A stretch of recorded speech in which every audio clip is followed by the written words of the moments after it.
Tantra, it is said that if one is to practice sadhana in traditional practice, the best thing is to do is Brahma Sadbhava. What is sadhana? Sadhana means a systematic and sustained endeavor through proper cultivation to be established in a particular vidya or recognized branch of science. To practice dhyana or meditation is also a process of sadhana. The performance of all kinds of deeds is also a kind of sadhana. The word sadhana is derived from the root verb sad, which means to do something in a sustained way. The best kind of sadhana, however, is ideation on Brahma. It is said that spiritual practice or Brahma sadhana is the superior form of sadhana. The next best is the practice of concentration and meditation, even where there is no cosmic ideation. But when sadhana is based on the internal urge to attain the supreme entity, it is called Brahma sadhana or absolute spirituality. In the absence of cosmic ideation, spiritual practice cannot be called absolute. When there is no internal urge to attain Paramapurusha, the so-called spiritual practice or sadhana is nothing but the observance of a set of mechanical gestures and postures. Yapa stuti syadama. What is yapa or incantation? According to the Anandamarga system of sadhana, yapa is sometimes dhyana and sometimes Ishvara Pranidhana. Ishvara Pranidhana is also a type of dhyana. Some people chant Krishna, Krishna while counting on their fingers and at the same time do some other work. This is an example of yapatapa, incantation. Stu means eulogizing. Stu is merely a way of flattering Paramapurusha. For instance, if someone says to another, "Your crown looks magnificent, your earrings are dazzling," and so on. These utterances are called stuti. Yapa and stuti are inferior types of sadhana, yielding no tangible benefit for spiritual aspirants. Mrishila Dhatu Dharvadi Murta Vishvara Baddhaya Krishyanta Stapasa Jnanam Vina Moksham Nayantite Manasa Kalpita Murtir Nindram Shen Moksha Sadhani Svapna Labdena Rajina Rajanu Manavastada Na Mutir Tapa Na Domo Dupava Sashataerapi Brahma Eva Hamiti Janatva Muktu Bhavati Dehabrit. Mrishila Dhatu Dharvadi. Artisans use their knives and other tools to make images out of sand, clay, stone and metal according to their own imagination. Some images have 10 hands, some have 20 hands, some have 4 hands. Each image holds different weapons in the different hands. How can these imaginary gods and goddesses, created by the fanciful imagination of human beings, ensure liberation or salvation to spiritual aspirants? Obviously they cannot, because they depend for their very existence on the human imagination. Hence it is said that idol worship is the worst type of sadhana. Manasa kalpita murtrinirnam shenmoksha sasadani. Let human beings create idols according to their fanciful imagination. A painter also creates pictures, but that is a different thing. Let there be the cultivation of sculpture and painting, but if the idols thus created are expected to grant salvation to spiritual aspirants, that is absurd. It is just like building an empire in one's mind and considering oneself to be the emperor of that imaginary empire. That is why it is said, Swapna Labena Rajena Rajano Manavastada. People become the kings of their imaginary world. Some people consider it propitious to have a holy dip in the Ganges on certain auspicious days. Other people think that by standing knee-deep in water in the winter season they will attain virtue. It is sheer nonsense to expect emancipation in this way. These are merely physical legends, which do not guarantee emancipation. However, they may bring emancipation in one way. One may contract a virulent typhoid fever or pneumonia and expire. Na muktir tapa na do madu pavasaha shatarapi. There are some people who die after fasting for 30 or 40 days. The members of their community think that they have attained salvation thereby. But one cannot attain salvation by fasting in this way. Bahameva hamati yanatva mukto bhavati dehabrit. By fasting for prolonged periods, we simply invite physical trouble. By standing in icy water in the winter season, people shiver with cold. At that time, does the mind run towards Paramapurusha or towards the freezing cold? The mind certainly thinks more about the discomfort than the person decides to get out of the water and rub the body dry with a towel. The mind is more preoccupied with the discomfort than with salvation. The proper way to attain salvation is to ideate on Brahma. In the absence of deep love and longing for Paramapurusha, one cannot attain salvation. Judged in this light, idol worship is the worst of sadhana of all. The first and foremost attribute for liberation or salvation is the irresistible urge for God realization. Exclusive devotion to Paramapurusha is all that is needed. No external ritual has anything to do with liberation or salvation. People practice those things only for their self-satisfaction. The mind has a natural inclination to know more about the Supreme, but the difficulty is that the entity which the mind yearns to know about is beyond its very periphery. That is why the mind, while attempting to fathom him, returns disappointed again and again. Yato vacho nivartante aprapya manasaha saha anandam brahma vidvamna vibeti kutashana. The Supreme Entity is one from whom the mind returns. Without knowing him, after realizing the Supreme One, no longer fears anything. Can a human brain, with the help of a few nerve cells within a little cranium, with the faint flickers of the intellect, and by following the path of logic, attain the Supreme? How inadequate is the intellectual capacity of the human brain! It cannot understand the Supreme Entity, because whatever intellect the brain possesses functions within the periphery of time, space, and person. It can never transcend the limitations of these relative factors. The moment it transcends them, it loses its individual identity. There is no other way to attain Paramapurusha except through the exclusive urge for him, through a personal relationship with him. Hence, human beings, discarding the vain effort to follow the path of argumentation and intellectuality, will have to resort to the path of devotion and intense longing for Paramapurusha. The path of supreme singularity rejects the path of multiplicities. What is the Supreme Entity? How should human beings try to understand him when a doll made of salt water? When a doll made of salts wants to fathom the depths of the ocean, the doll itself becomes lost in the ocean. Likewise, how far can human beings move with their limited intellect? At a particular stage, the human intellect loses itself.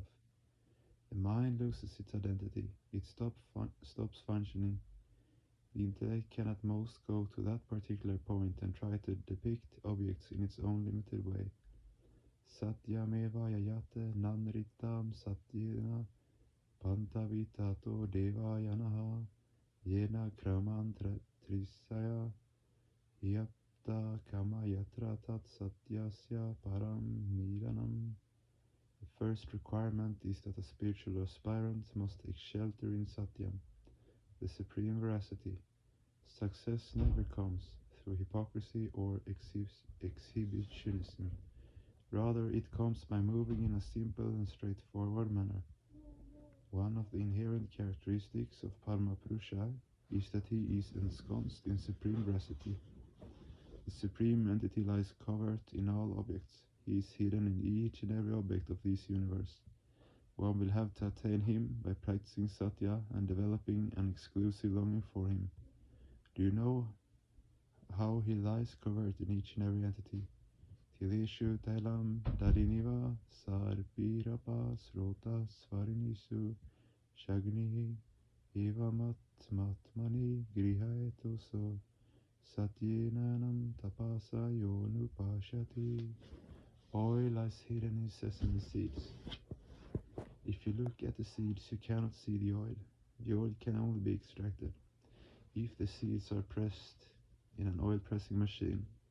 Once pressed, the seeds produce two products, the oil and the impurities, that is the oil cake.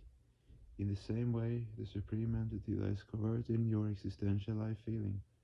If you churn your mind through regular spiritual practice and penance,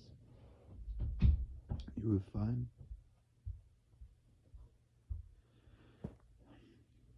the Supreme Entity, Paramapurusha, and will squeeze all impurities from the mind. Dharinirva Sarpirapa, butter lies in milk. But if you look at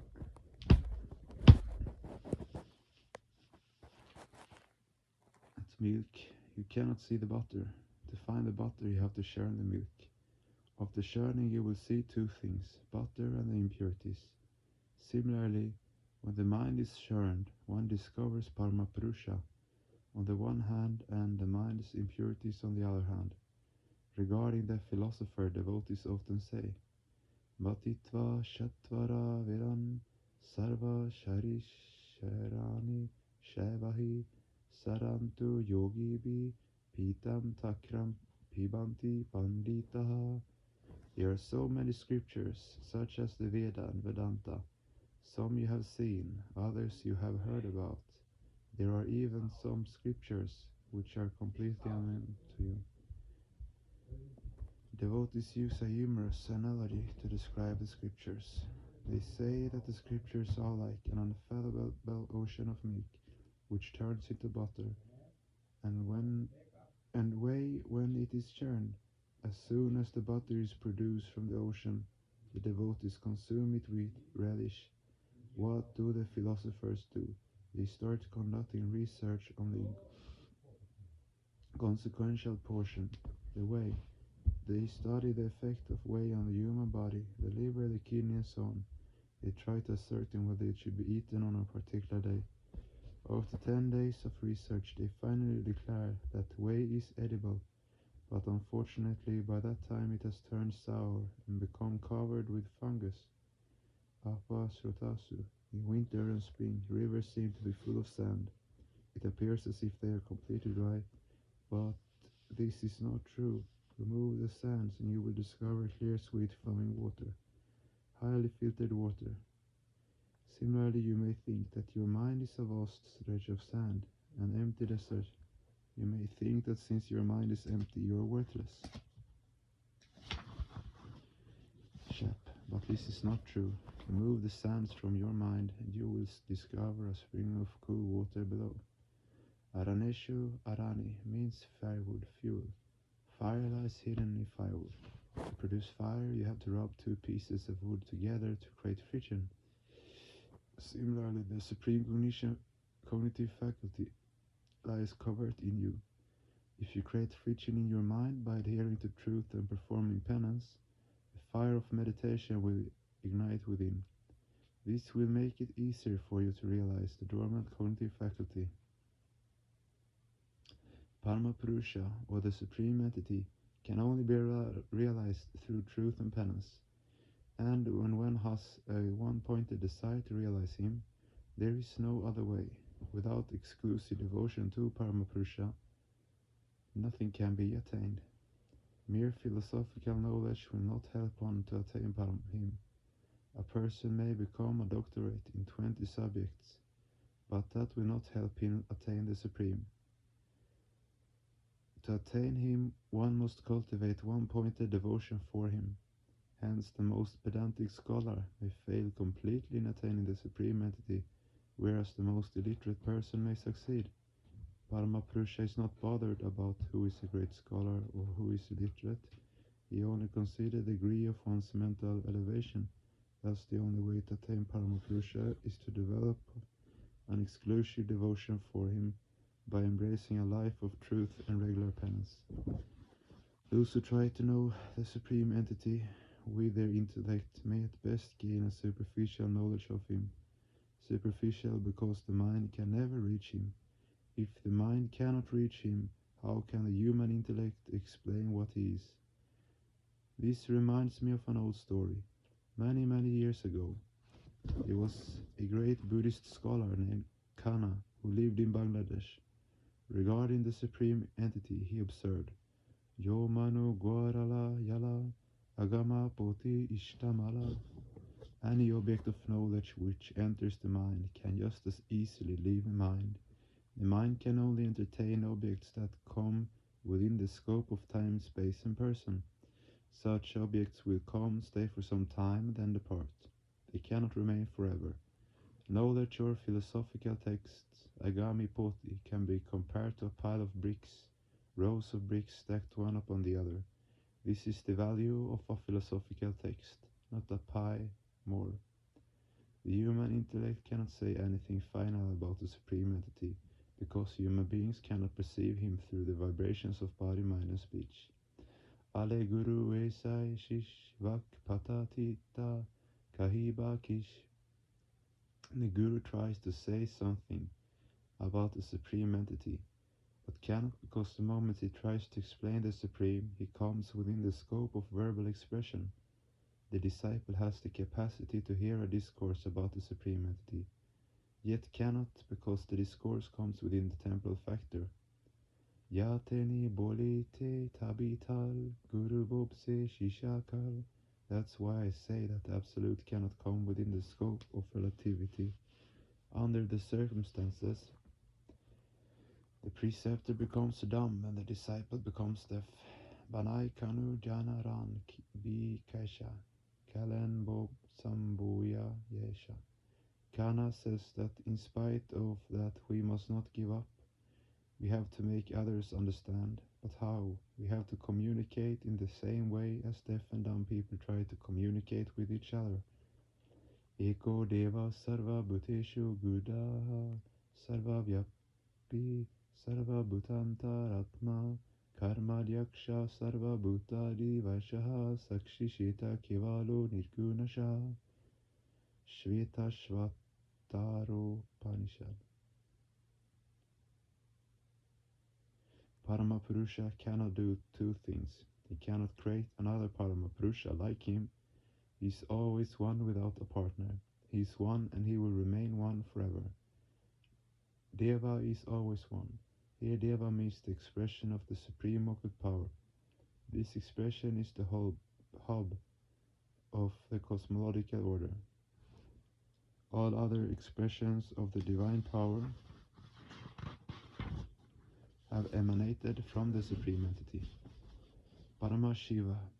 We can easily perceive those individual divine vibrations because they come within the scope of our sense organs. But we can only perceive them partially, not fully. For example, we can only perceive a light wave within a certain range of wavelengths. If the wavelength of the light is beyond that range, perception is impossible. That is why we cannot see an object in dim light, even though there is some light, and that is why our eyes are blinded by a strong light. Thus the eyes only have the capacity to function within a limited range. The same principle applies to sound waves. Our auditory organs cannot hear a soft sound and are deafened when a sound is too loud. Our sense organs function within the medium range of wavelengths. The individual vibrations emanating from the hub of the cosmic order are called Deva. Paramapurusha is Paramadeva, the supreme wave. He may enter and leave the range of perception at will, but we can never perceive him. That is why he is called Mahadeva, the supreme source of partial vibrations. The manifested vibrations which are visible in this quinquelemental universe, such as sound, touch, form, taste, and smell, trees, plants, creepers, mountains, valleys, etc., are only the partial manifestations of the Supreme Deva that come within their jurisdiction of our sense organs. Even among these finite expressions of the Supreme Power, there are many which do not come within the range of human perception.